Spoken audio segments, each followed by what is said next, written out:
بسم اللہ الرحمن الرحیم۔ السلام علیکم زینب ٹی وی کے ناظرین، آج کے درس حدیث میں خوش آمدید۔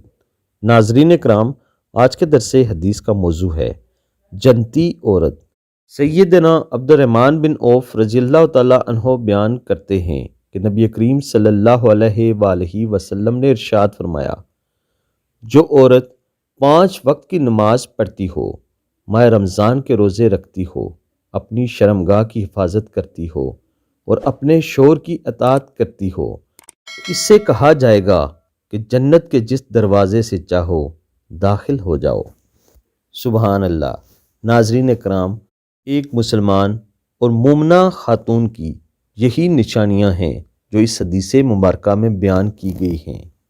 اس ویڈیو کو دیکھنے والی تمام بہنوں سے میری گزارش ہے کہ اپنی زندگی اس حدیث مبارکہ کے مطابق ڈال لیں۔ اللہ تعالیٰ آپ کو آخرت میں بہت بڑے انعام سے نوازے۔ آمین ثم آمین۔